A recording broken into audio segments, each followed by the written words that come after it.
नमस्कार दोस्तों, मैं हूं आपका दोस्त संदीप कुमार। आज मैं आपको बताने जा रहा हूं हिस्ट्री ऑफ सी प्रोग्रामिंग के बारे में। तो मैंने आपको पहले बताया था कि सी हम क्यों पढ़ रहे हैं। तो सी हम इसलिए पढ़ रहे थे क्योंकि सी सी जो सी लैंग्वेज है वो हमारी पोर्टेबल लैंग्वेज थी। पहले भी हम प्रोग्राम बनाते थे, पहले भी हम प्रोग्राम लिखते थे, असेंबली लैंग्वेज में लिखते थे। लेकिन असेंबली लैंग्वेज की प्रॉब्लम क्या थी, वो जिस जिस सिस्टम में बनता था उसी में एग्जीक्यूट कर सकते थे हम लोग। तो हमको क्या जरूरत थी, एक ऐसी लैंग्वेज की जरूरत थी जो पोर्टेबल हो, जो मतलब हम अगर कहीं भी बनाए, चाहे अपने सिस्टम में बनाए या दूसरे के सिस्टम में बनाए, वो कहीं भी ले जाके हम किसी के भी सिस्टम में चला सके। तो ऐसी लैंग्वेज की जरूरत थी। तो ये मार्टिन रिचर्ड ने सबसे पहले 1966 में कैम्ब्रिज यूनिवर्सिटी में बीसीपीएल बनाई, बेसिक कंबाइंड प्रोग्रामिंग लैंग्वेज बनाई। ये 1966 में बनाई और इसका एक्सटेंशन सीपीएल था। तो ये पहली शुरुआत थी हमारी पोर्टेबल लैंग्वेज में। और ये फिर आइए देखते हैं, ये है केन थॉमसन।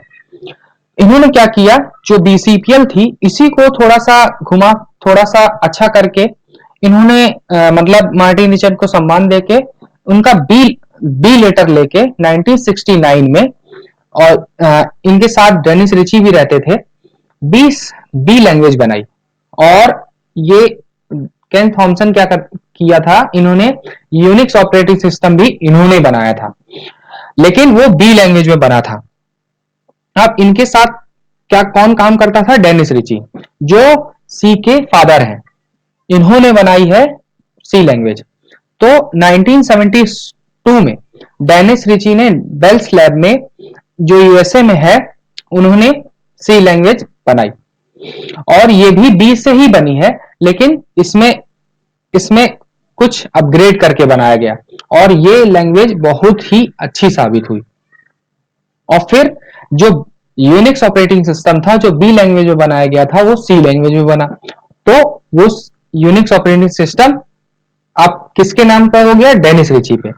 तो इसीलिए 90% जो भाग है, क्या कहते हैं, यूनिक्स ऑपरेटिंग सिस्टम का, वो सी लैंग्वेज में लिखा गया है। और 1970s तक सी लैंग्वेज इतनी फेमस हो गई, इतनी पॉपुलर लैंग्वेज बन गई कि आप पूछिए मत। और फिर NC, American national standard institute ने 1989 में एक स्टैंडर्ड स्थापित कर दिया, किसका, सी का। 1989 में एनसी ने एक स्टैंडर्ड स्थापित किया सी का, जिसको एनसीसी का नाम दिया गया और जिसे C89 भी कहते हैं। तो दोस्तों, ये थी सी की हिस्ट्री। अब मैं आपको आगे इसका स्ट्रक्चर, इसके एलिमेंट्स, सब चीज बताऊंगा। तो देखते रहिए मेरे वीडियोस, और मेरे YouTube चैनल को भी सब्सक्राइब करिए, मेरी वेबसाइट पे जाइए, और मेरे फेसबुक पे जाके ग्रुप में आप ऐड हो सकते हैं। तो आपको आशा करता हूं मेरे वीडियो पसंद आ रहे होंगे। धन्यवाद।